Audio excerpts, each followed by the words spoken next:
Misfits, people ask me all the time about tools that I use in my life and business to maximize my success. I usually start by telling them one of my most powerful tools is my morning habits. And of course, they look at me somewhat confused.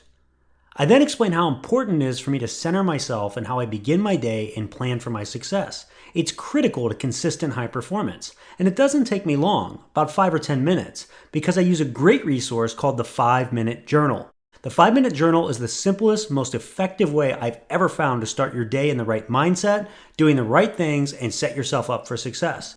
And it is exactly what it says, a 5-minute exercise you can do each day. Let me ask you, if you could reach your next level in your life and business by spending just 5 minutes of focused time a day, would you do it? I bet you would. And I know it works because I've experienced the power of it. And you can get your 5-minute journal simply by going to www.misfitentrepreneur.com/journal. That's misfitentrepreneur.com/journal. Do what I do. Use this amazing resource to give yourself an edge in your performance and your success. Get your 5-minute journal today. Hello, Misfit Entrepreneurs. This is Dave Lukas, and welcome to another episode of the Misfit Entrepreneur, where it is our job to help you unleash your inner misfit and break through to higher levels of success, wealth, and fulfillment by bringing you the best insight and information from the world's top entrepreneurs, with a specific focus on their misfit side, the specific traits, habits, and secrets that have allowed them to thrive and succeed. As a reminder, if you're new to watching us on our YouTube channel, hit the subscribe button below. Give this video a like and comment as well. We do our best to respond to all comments as timely as possible. This week's Misfit Entrepreneur is Charles Byrd. If you've ever wanted to scale your business without spending a fortune on ads and doing it while building powerful, lasting relationships, Charles is the guy that you need to learn from. He started his career in Silicon Valley as director at a billion-dollar software company where he earned the nickname the Chaos Killer. We're going to talk about that a little bit today, for his ability to simplify and streamline complex projects. But despite his success, he felt that pull to do something more impactful and live life on his own terms. So he walked away, he launched his own productivity course. And the twist was he didn't just build a course, he built a system for marketing and scaling it through joint ventures. In fact, he became so effective at booking JV promotions, 2 to 6 per week consistently, that entrepreneurs and companies began hiring him to teach them his signature approach. And today, Charles is one of the most sought after experts on joint venture partnerships and referral marketing, helping business owners grow faster, create leveraged income, and really build rock solid systems to scale. And this is a topic that I've been wanting to do and find an expert in for a long time, because this is a wonderful way to grow your business. So I'm excited to jump in. Charles, are you ready to unleash your inner misfit? Absolutely. Thanks so much for having me, Dave. Well, it's a pleasure to have you on. And, we've gotten to spend some time together ahead of this too, just talking about some of your methodologies and stuff. And I'm looking forward to really exploring that with everyone today. But first, before we jump into that, tell us your story. You've got an interest. You didn't start out here, right? You started out, you're in Silicon Valley and everything else. So tell us, take 5 minutes or so. How'd you get to where you're at? Sure. Well, yeah, thanks again for having me, and happy to tell you all about that. So, in short, I live in the Napa Valley with my wife and 2 daughters. And, yeah, basically went to school. When I was growing up, the adage was go to school, get a job. So I went to school and got a job, and worked for the same Silicon Valley company for 15 years, starting on the help desk and moving to project management, program management, founded my own department, and ended up being a director negotiating deals with Apple, IBM, NVIDIA, like all kinds of tech companies. And I'd wanted to start my own thing, but you can get kind of comfy when you have Silicon Valley salaries. And so I tried to start up a thing or two with some friends on the side and got some traction with it, but it's difficult to spin up a side gig because it just requires so much focus.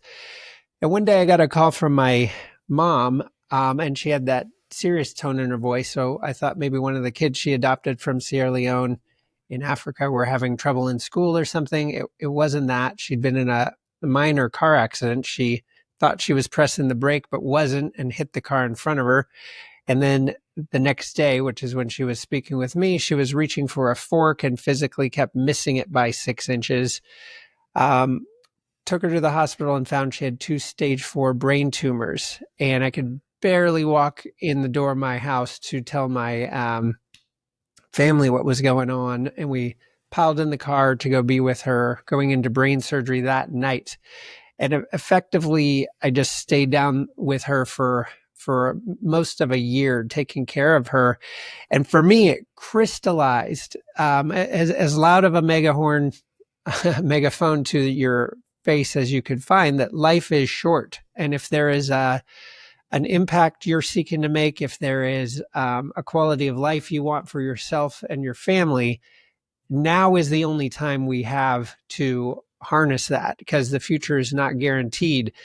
And that realization gave me the confidence to just try something completely new, because when I read entrepreneur books, they felt like they were for other people. These were just stories for other people. And I realized, now is the time to do it. So long story short, I left that career, started my first company with, as you noted, my first product being a low ticket productivity course. I was new to the online space. I had no list or connections, but started going to a lot of events and connecting with people online, and quickly found my new peer group of entrepreneurs, already had my ideal clients in their communities. So started setting up presentations to other people's audiences, delivering a high value training and offering the deeper dive course, and started growing the email list, making sales, making a positive impact for those folks. So I thought, since this is working, what if I take my IT and systems background to simplify and systematize the entire joint venture process, which I did. And eventually people wondered how I booked 2 to 6 joint venture promotions per week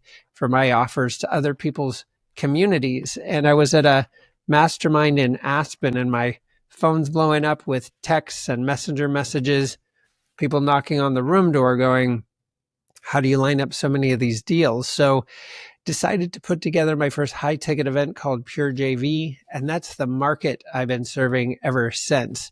At this point, through 2 main channels, but the first being working with clients in a high ticket one-on-one 8-week engagement. And these are kind of the steps involved in doing this kind of work. Number 1, creating a core strategy for lead flow, for creating deals, therefore deal flow. Identifying your most profitable lead sources through partnerships, speaking, systematic referrals, networking, other types of outreach. My favorite part, how to guide the conversations with those folks to land the deals, frequently on the first call. Operationally, how to execute the deals, along with turning each one into 2 or 3 more. I've had 15 clients who've added 1.25 to 32 million in additional revenue. 4 clients on stage with Tony Robbins, one that just got booked on Joe Rogan. Go High Level, the CRM platform, as a client, as is Dr. Cialdini, who I was just hanging out with 3 days ago, who was asking about when my next mastermind is to come attend. And that's the second thing. I lead a mastermind called Flow that goes with this deal flow framework, where people learn how to harness relationships in a positive way to create more for everyone involved. And then the Flow group, it's a highly curated 7, 8, and 9-figure group where people can support each other through hiring each other, referring each other, inviting each other to speak on their stages or communities or to their client base. So it's really a framework for relationship building that directly leads to deal flow. So that's kind of the high level overview of it. And it's a very satisfying way to operate, because it's always in service of those around you. And when you show up with that approach, it comes back in tidal waves, which is right in line with Dr. Cialdini's law of reciprocity. So Yeah. So that's And kind that of is, the high level. well, and it's perfect because I want to like now like start high level and dig into all this. And so as we start high level on this, what would you say are the characteristics of a great joint venture? Okay. So as cliche as this sounds, um, everyone needs to actually win. And that's you winning, that's the partner winning, and even more so the audience or client base or community winning. And so when I first discovered joint ventures or promotional partnerships is really what they are, um, you want to line them up with anyone who's willing to line them up, which isn't the best recipe because it has to really click and work well for it to be worth anyone's time. So, one of the core recipes is direct complementary alignment. And this is frequently tapping into what I call adjacent markets. These are markets serving a very similar client base, but with products or services that complement those products or services to when you combine them, they make a lot stronger outcome. And a very simple example to reference would be a lot of people who publish books also want to speak on stages, or they also would like a podcast. And vice versa. There's people running podcasts that would also like to speak on stages, or they would like to create a book.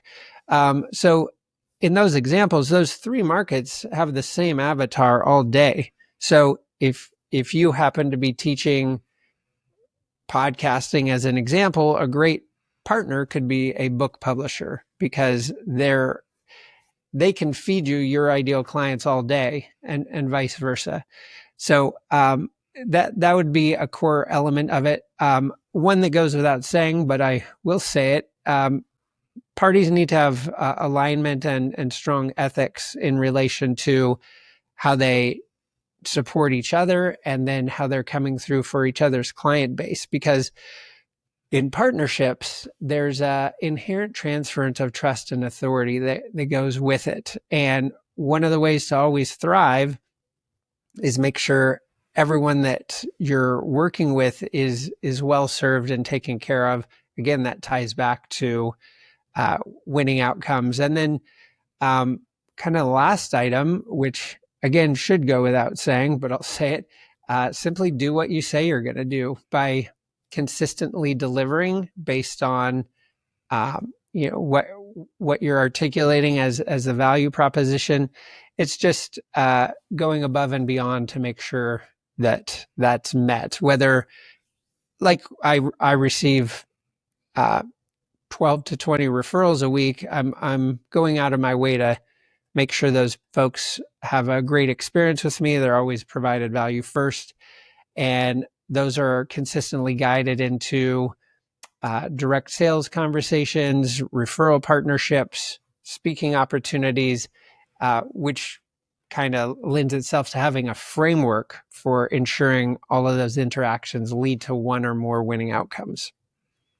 Yeah, I love how you started that too by uh, talking about the complementary nature of who you partner with. There's a lot of people, like you said, that like, I mean, like in the beginning, it's like you partner with anybody, right? Just to get the word out or whatever. But that's actually in some way shooting yourself in the foot because you're not in front of the right audience. You're not in front of the right buyer. You don't have the right partner. It's not a fit. And, it can actually derail you more than help you succeed. So I think that's a really great,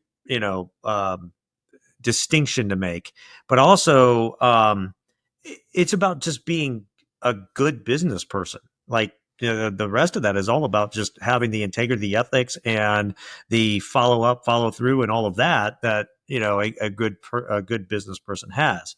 A lot of partnerships become partnerships in name only because they never produce results, and those are the reasons why. And so I like that you unpack that. So with that as the backdrop now, walk us through your system, right? So, how'd you develop a system that books 2 to 6 JV promotions a week? How does it work for a client? what are the tenets of it that they should understand?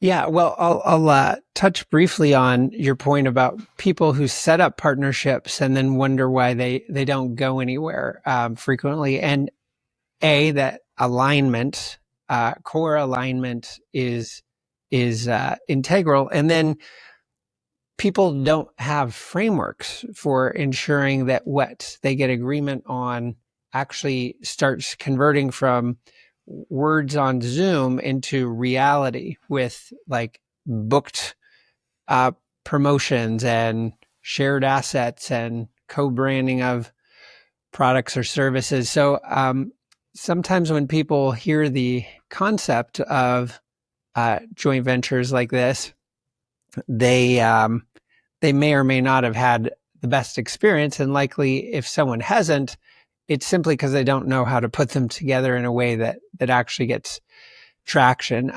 So I had to really, to answer your question, I had to reverse engineer what I was doing because I didn't really realize what was making it so successful. So I had to kind of just break down what I was really doing in conversations and so forth.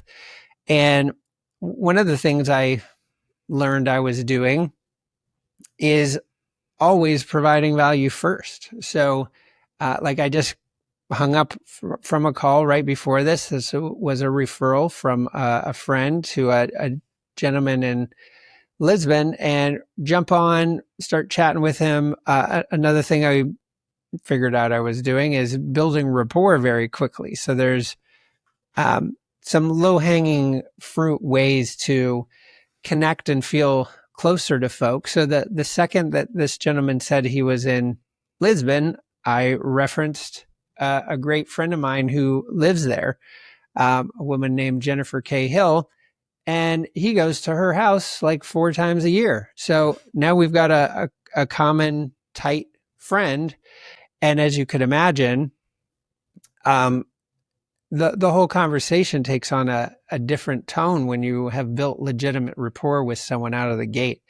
And then when you have systematic frameworks for providing value first, including after he described what his business does and who they serve, I teed up specific intros for him to direct referral partners and joint venture partners. So there's providing value first is a key tenet in this process. Again, I didn't wake up one day to create that. It's just what I was doing, and it worked. So I broke all of these things into comprehensive yet easy to execute systems that get other people consistent results like I get. So, and then the next item is creating winning outcomes. So a lot of people are very binary in their thinking, where you're either a client lead or you're not. And that's where their brain turns on and off.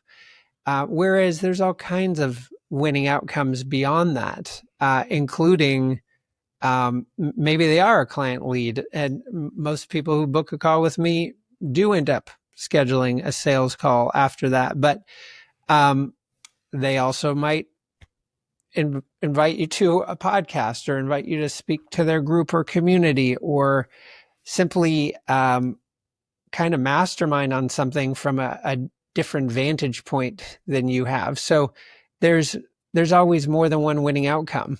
And then also having a framework to prioritize which winning outcome is the best for everyone involved, the lowest hanging fruit, and have a framework for guiding a call straight into that winning outcome.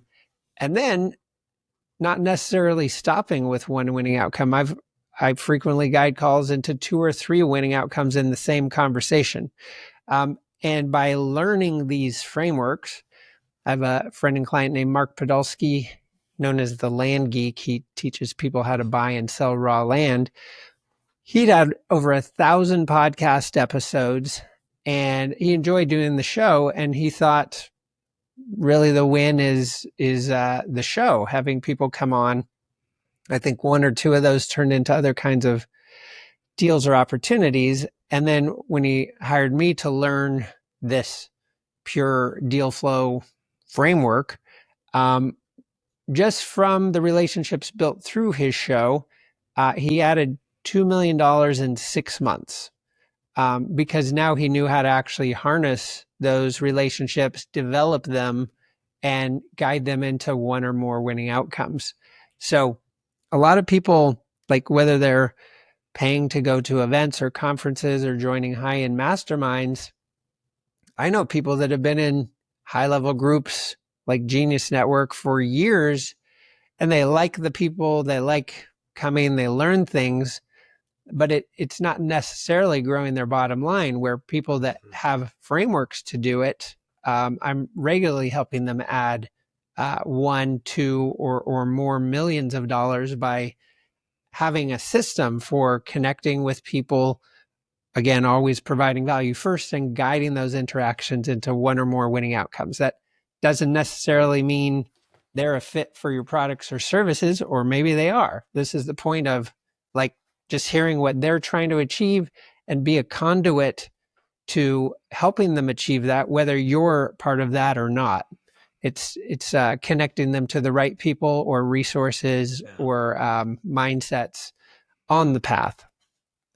The I can relate to this a lot after doing this show for almost 10 years, because at this point, like I'll talk to you, I'll talk to, somebody like, for example, we just had a guest on this show a little over a month ago, Dr. Tracy Gappin. And we were just chatting after the show, and he mentioned that he's, for his solution for helping high performance health and stuff, he's found just a niche with like financial advisors and groups like that. They seem to, be in need of help, and they respond really well to the services they offers. And, for me, having connections in that space and stuff, I'm like, you need to talk to so-and-so. And I connected them up and stuff. And you don't think much of it, right? Just connect them up. So you guys should talk. I think there's something there.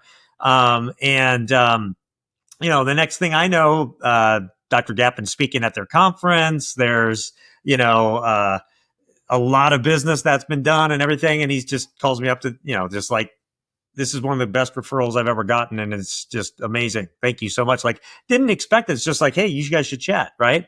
And so there's always that opportunity if you are aware to it and looking for it, I think. And it sounds like you're just like highly tuned to that, which is maybe a little bit of your just natural genius. Right. But if people can just see that in their own lives, there's a ton of that opportunity to serve first. And then, you never know what's on the back end. Like I'm meeting with Dr. Gappin. We're going to talk about other things that we might be able to do. So you just never know.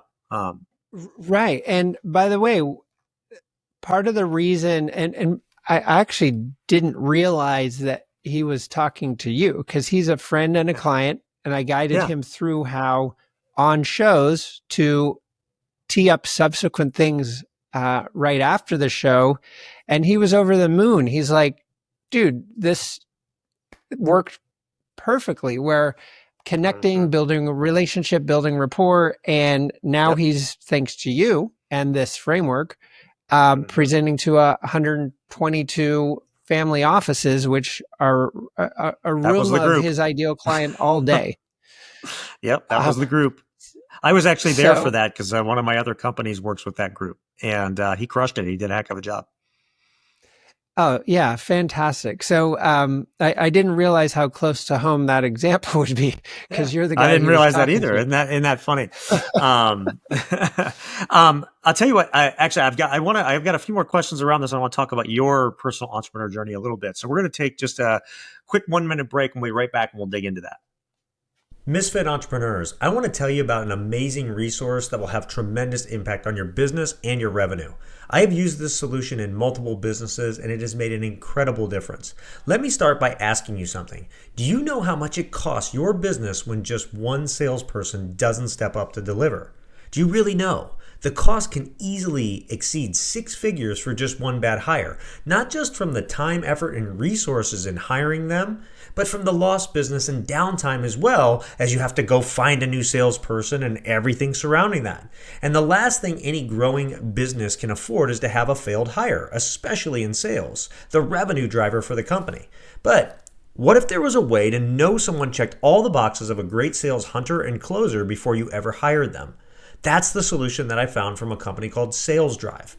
They have created a solution called Drive Test. It's a powerful hiring tool that separates high-performance salespeople from pretenders by measuring the most critical personality trait needed for success in sales: drive.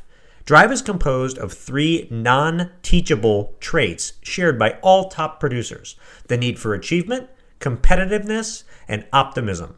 And knowing who has drive before the interview dramatically increases your chances of selecting salespeople who will produce for you while avoiding those costly bad hires. I've used the solution and it works. In fact, it works so well, I've referred them to every company that I work with. And they've created a very special offer so that you can try them for free as well. You can get a free drive test assessment today at www.misfitentrepreneur.com/sales drive. That's misfitentrepreneur.com/sales drive, all one word. Start using the drive test in your hiring and never hire a bad salesperson again.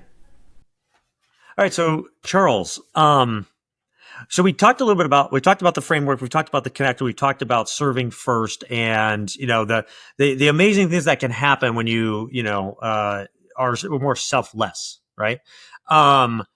What is the biggest mistake that people make when trying to create referral relationships or joint ventures? Okay, so there's a handful of them.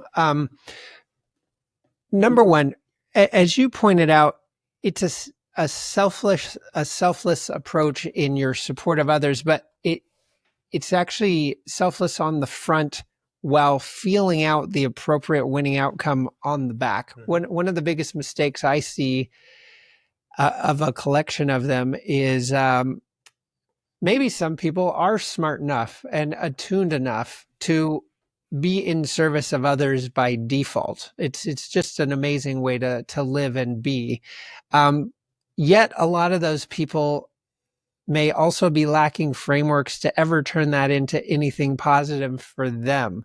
Now, as we noted, winning outcomes, a positive outcome from any type of relationship like this is where everyone wins. So if you're consistently serving others, but you don't have a framework to turn that into wins for you too, then that's a huge missed opportunity. And the truth is that people you're helping would love to help you. You need to give them a framework to do that effectively. So a common mistake would be setting things up for others and then just having no mechanism to enable others to serve you. So being able to articulate that and being crystal clear on what, like, what's the formula for that mechanism? Yeah, so it's a core thing that I help clients with. I call it the triple win conversation flow, and it's simply knowing what your winning outcomes are before you ever go to an event or before you're showing up for something like a podcast or something else. So let's say you were, booking a flight to come to one of my flow events or a Genius Network event or something like that. You should know what your winning outcomes are. And we all may have different reasons. It's not saying we all have the same reason. Some may be going to have a sense of community. Some may be going to learn some new marketing techniques. Some may be going to broaden their horizons around business opportunities through relationship building, or some people want more stages or podcasts. Like, again, just defining what a winning outcome is for you. And then in the conversation, you're feeling out which aligns. Like, might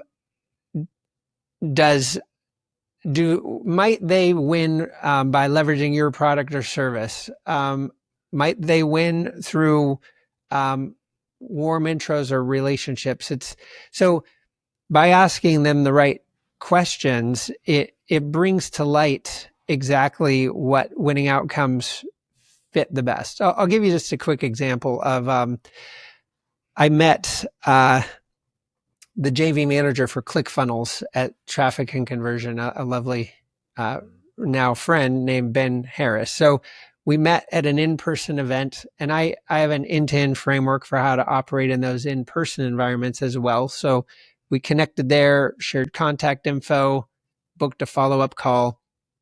And on that follow-up call, we jump on. It's the first time we're chatting other than yelling in each other's ears at a cocktail party. And so we jump on, and it's clear to me he has a great network, booking JVs for an almost $1 billion company. I have a great network. So the first thing I proposed was teeing up a call to share high-level connections back and forth. So we booked that, and I could have hung up and high-fived myself and moved on with my day, but I continued. And he's also the co-host of the ClickFunnels podcast. So I got booked on the ClickFunnels podcast. Now I could have hung up and had 2 high fives. Yet I continued. I also lined up a sales call with Ben to help ClickFunnels grow and scale further through partnerships and referrals as well. So when you have a system and framework, you get way more juice from the squeeze of any interaction you're having anyway. And it becomes a platform to curate the next wave of handpicked, right fit connections. Because now you're not just randomly bumping into people and seeing if it goes somewhere. You're handpicking who you're getting connected to. So they're always, well, always is a strong word, but they're qualified, aligned, strong people. So there's a few things. Yeah. There's a few things from that I think are really important for you out there in the audience to think on. I've said it before. I've said it many times on the show, but you kind of crystallized it there. I don't, without even knowing it. I don't think most people don't get what they want because they don't know what they want.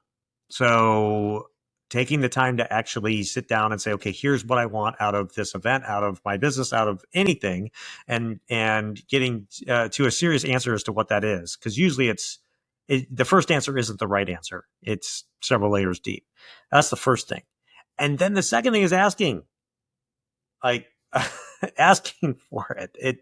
It's amazing how many people don't ask for what they want in the end, and they miss out on things, right?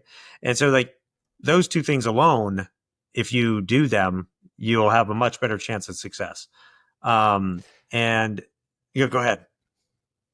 Yeah, I have a dumb line. I tell my wife that every time I open my mouth, people shove money into it, because if you don't ask, you don't know. The answer is no.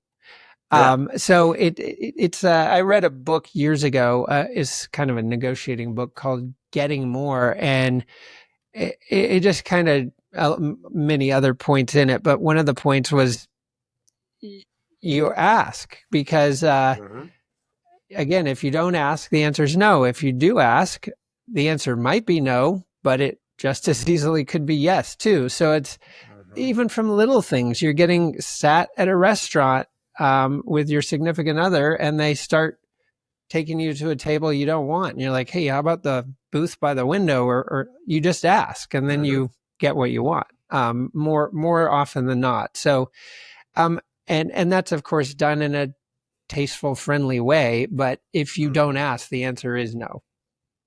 Yeah, and it's funny, from the moment my daughter could walk and talk, with me, I always have told her, ask for what you want, because if you don't ask, you don't know. And now she'll repeat that. I say, Hannah, what happens if you don't ask for what you want?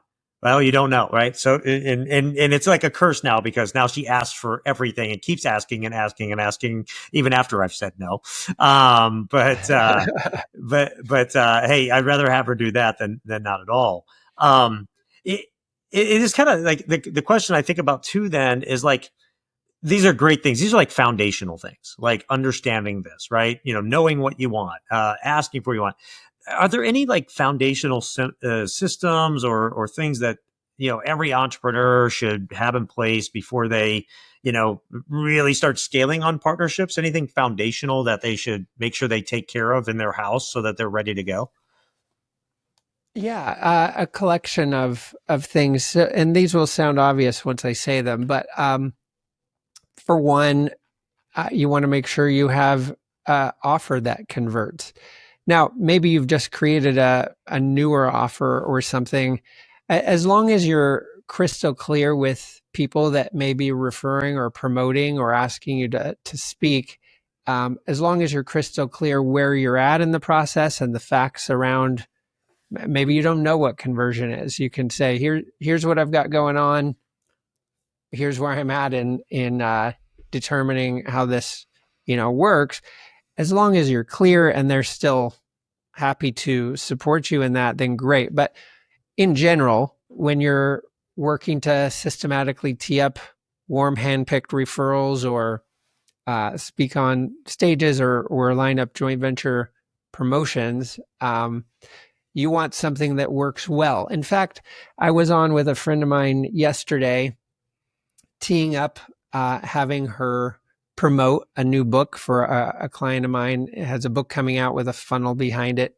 Happens to be called The Happiness Experiment. It's about my client who's a billionaire who came up with the idea of pre-questing assets to friends and family and colleagues before you die, so you get to see them actually enjoy those. So in the process of teeing her up to mail her 40,000 person list, I explained exactly where it was in the process. I'm like, we've run some test traffic, paid test traffic to this funnel. We're making some optimizations to it.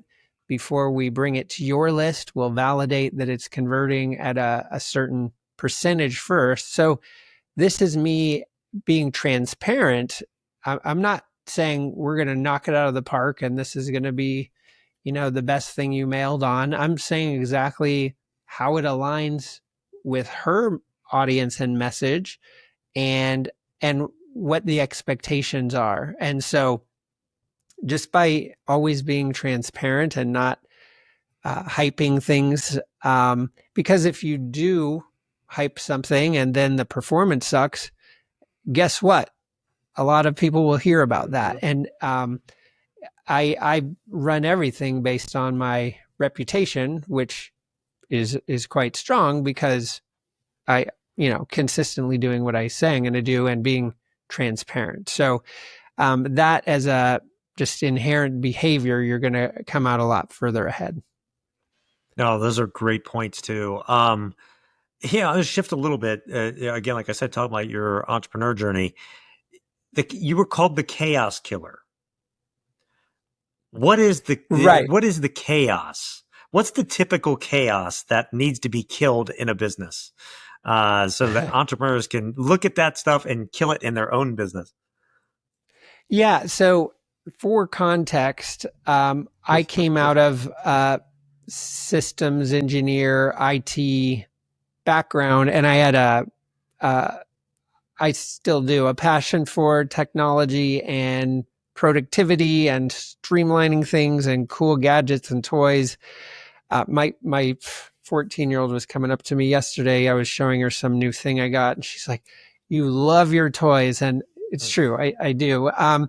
And so in the business, in fact, my first big client 10 years ago asked me to help them with their joint ventures. And at the time, I was brand new to it. I was no joint venture expert. I was new to this whole market. And so as I was trained on how, like, just the fundamentals of how joint ventures work, I noticed all kinds of inefficiencies, like just things that could be done way smarter, way easier, ways to maintain and build and grow relationships over time with staying in touch through text and video and audio messages. And so I couldn't help but apply my IT and systems and productivity background to it. The chaos killer line. Like my first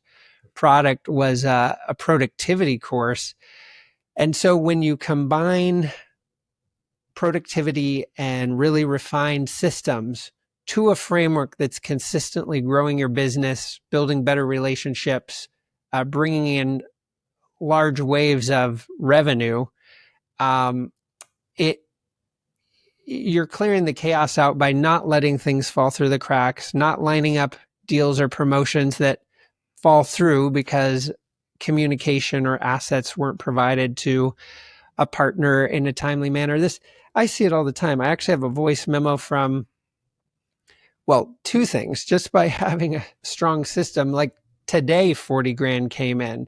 And that happens always because deals are always being closed. Where I have a new friend who helped me greatly with the event I just put on in Cabo. He was putting on an event and his partners failed to follow through, and he anticipated $1 million in revenue in a week, and it fell quite short of that. And I haven't dug into what he was doing to keep those partners on the rails, but I would highly expect, because this is what happens 100% of the time, if there were different steps he took, he would have had $1 million launch. It's getting the buy-in from partners, not just on the idea, but on specifically what and when they're going to do things to follow through on what you agreed on, and how you can just proactively stay in touch and communicate to ensure a lot greater likelihood of that working as expected and intended. So by you being organized and on top of follow-ups and sharing assets and being proactive and having like really dialed SOP processes for building out repeatable promotions, or knowing exactly what you send someone who invites you to speak to their group, and exactly where you're going to, how you're going to connect with the audience and follow up and continue the conversations where appropriate. Without those systems, you can have beautiful opportunities fall in your lap, and the opportunity that's generated will walk right out the door. So being organized, systematic, really refined processes around what's generating business and revenue for you, and keeping your relationship strong, it's a night and day difference in the outcomes that come from that. I couldn't agree more. Having, built a number of organizations and having to learn some of that the hard way over the years and everything. So, great stuff. In fact, brings me to my last question for you before we get to your Misfit 3. We've talked a lot about the investments that people make in you and the service that you provide for them. What is the best investment that you've ever made in yourself and your business? Okay, well, as you would expect, there's all kinds of things. I've invested probably millions of dollars over time in things, but I think one that stands out, and it still was a slower burn, I'll say, but learning high ticket sales. So I invested in a, not shockingly, high ticket program on sales, and turned out it was the same kind of skill set I was using to book such a high volume of joint venture promotions, but I didn't see it that way. But point being, learning high ticket sales, obviously in a super supportive, positive, ethical way, where you're only offering it to people that you can knock it out of the park for, that will serve you extraordinarily well. And I've got the vantage point of my first product ever was this low ticket productivity course that I would sell for $200. And in our biggest joint venture promotion, outside of doing like a full on huge Jeff Walker style PLF launch, was one partner who did a promo, and, in a few days with the $200 course had brought in like 32 grand. And at the time I was quite happy with that. And then, in retrospect, in that context, half of that was commission. So now 30 grand is 15 grand. Whereas when you create a product or service that provides so much value to companies and individuals that you can command a high ticket price for it, it ends up being easier to sell because you're working with a lot more advanced entrepreneur who's used to investing in themselves. And there are people who roll up their sleeves and do the work with you.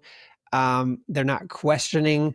Like every time I up leveled my pricing, I was working to work with more advanced people that don't question themselves. They don't question you. They don't question investing, and they just do the work, which means they get way better results. The sales cycle's far simpler, ironically, than selling to lower types of ticket offers. I can sell a $35K offer much easier than a $2,000 offer because it's speaking to the right kind of people. And so basically that's a key thing. And my point is that biggest promotion I'd done at the time, I outdo that every day or two by just focusing on high ticket and just those kind of markets. So I don't know where most of your listeners are at in that chain, but if you can consciously, when you consciously up level the market you're serving, everything will get better for you.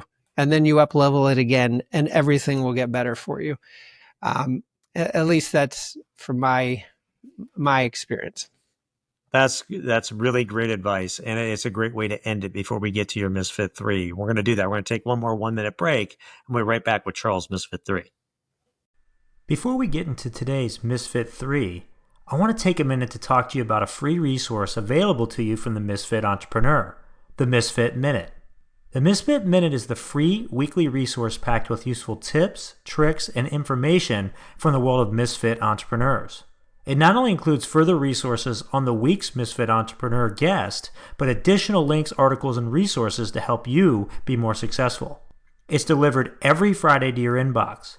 To sign up, all you have to do is go to the homepage at www.misfitentrepreneur.com and you will see the Misfit Minute sign-up page. Don't miss out on this great resource and all it has to help you. Sign up today and look for it this Friday. Okay, it's time for Charles' Misfit 3. These are the 3 things that he wants you to take that you can put in your business, your life, make a difference for yourself starting today. And the way that I frame this to every guest that comes on the show is I say, hey, look, if you were going to leave this earth tomorrow and you could only leave behind your 3 best pieces of wisdom for the generations that come after you to help them live their best life, what would those 3 things be? So, Charles, what are your Misfit 3? Well, for one, I can't wait to see you turn these into like a book of all the best advice from all your best guests. But so item 1, key message for me and what I convey is relationships are everything. So that's number 1. If you look at anything you truly value in your life or that matters to you, it's always relationship based. It's the relationship with your family, your spouse, your kids, your siblings, your clients and friends. All those stories of people interviewed on their deathbed, they're not talking about some big monetary accomplishment. They're talking about their relationships because someone I don't know if someone made this quote recently, but at my mastermind in Cabo last week, someone said the quality of your relationships is the quality of your life, which is freaking powerful, extraordinarily powerful. So that's number 1. 2, and this is just my opinion, live a life of adventure and impact. If your life doesn't have excitement and things you're looking forward to and the next awesome thing that you're going to do, if you're just tied in the same routine and staying in your own house and running the same loop around your neighborhood, it gets old. Like, to keep life fun and interesting, like design adventure into it, of whatever adventure means to you. But like a couple of weeks ago for my daughter's birthday, we all went skydiving. Last week in Cabo, we went scuba diving. Just the trips, locations with people you love, and then building impact, as I noted, into that. And the last three, I tie this into like just core fundamentals for having a quality life. And there's more than one in it, but the one I'll go with is get enough sleep. When you get enough sleep, everything's easier. If you're coming into a day on 5 hours sleep, you'll probably get through that day, but everything will feel hard and painful and heavy and onerous. And then you go get a good 8, or if you're lucky, 9 hours sleep.